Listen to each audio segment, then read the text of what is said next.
जुड़ी खबर आपको बता दें, प्राथमिक शिक्षा मित्र संघ ने सबसे पहले याचिका दाखिल की थी। संघ के सुप्रीम कोर्ट जाने से शिक्षा मित्रों का एक धड़ा जो है वो नाराज है, यानी अब कह सकते हैं प्राथमिक शिक्षा मित्र संघ दो धड़ों में बंट चुका है।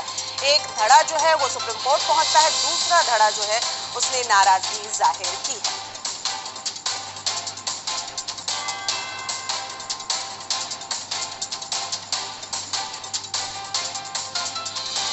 और हमारे सहयोगी चंद्रमणि शुक्ला जो है वो हमारे साथ जुड़ चुके हैं। सीधा रुख करेंगे चंद्रमणि का। चंद्रमणि जी बिल्कुल, जिस तरह से प्राथमिक शिक्षा मित्र संघ सबसे पहले सुप्रीम कोर्ट गया था जो 69,000 भर्ती मामले पर, अब इसकी तरफ से ये स्पष्ट हो रहा है कि जो सुप्रीम कोर्ट गए थे वो और जो पुराने शिक्षा मित्र हैं, जो शिक्षा मित्र संगठन से जुड़े लोग थे, वो लगातार शिक्षा मित्र संगठन का विरोध कर रहे थे, जिसके चलते जो इनके नेता हैं उन्होंने ये निर्णय लिया है कि अब वो सुप्रीम कोर्ट से अपनी या तो याचिका वापस कर लेंगे या जो दूसरा कोई भी शिक्षा मित्र अपने याची के रूप में याचिका दायर करेगा तो उसके साथ खड़े होंगे।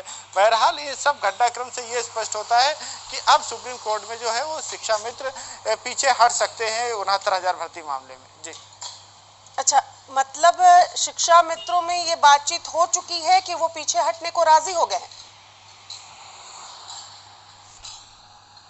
जी, जिस तरह से प्राथमिक शिक्षा मित्र संघ में अध्यक्ष की तरफ से ये बयान आया है कि अगर शिक्षा मित्र चाहते हैं, शिक्षा मित्रों में ये अगर आपसी सामंजस्य बनता है तो वो पीछे हटने को तैयार है।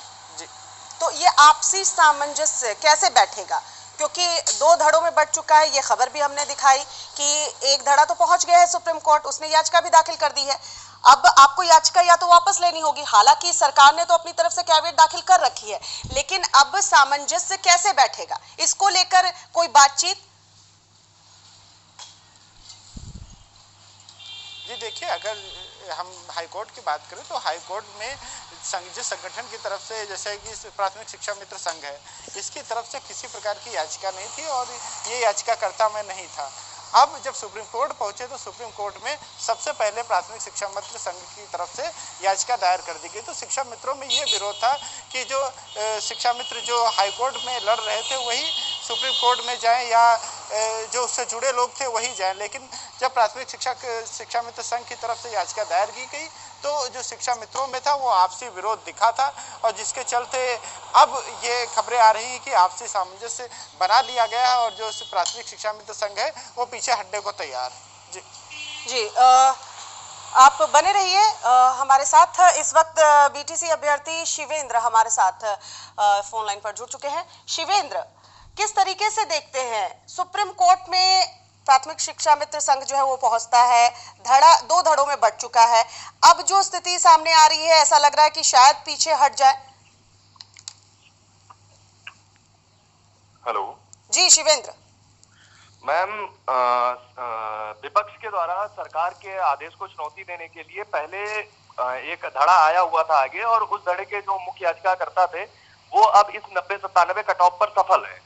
तो आपसी सहमति से या बिना सहमति के भी यदि कोई इस मौजूदा उच्च न्यायालय के आदेश को सर्वोच्च न्यायालय के आदेश में चुनौती देता है तो हमने कैविएट डाल करके और माननीय सरकार ने भी कैविएट डाल करके वहां पर इस संबंध में सूचना के लिए कैविएट डाल रखी थी। आपने शिवेंद्र, जहां तक मुझे याद है, आपने कैविएट खुद भी दाखिल की थी। राज्य सरकार ने भी दाखिल की है, लेकिन आपने कैविएट खुद भी दाखिल की थी।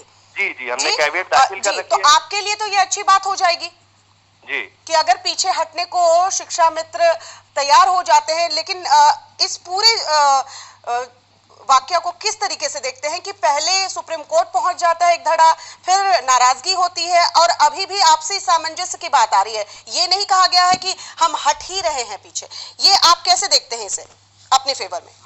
मैम, हम आपके चैनल के माध्यम से पहले भी अपील कर चुके हैं, पुनः एक बार अपील कर रहे हैं कि अगर शिक्षा मित्र हमारे जो साथी हैं, हम लोगों से उम्र में बड़े हैं, अगर वो एक आशीर्वाद स्वरूपी और सरकार के साथ मतलब सहमति जताते हुए अपने आदेश को चुनौती देने के फैसले को वापस लेते हैं तो हम सभी बीटीसी और बीएड अभ्यर्थी इस फैसले का स्वागत करेंगे।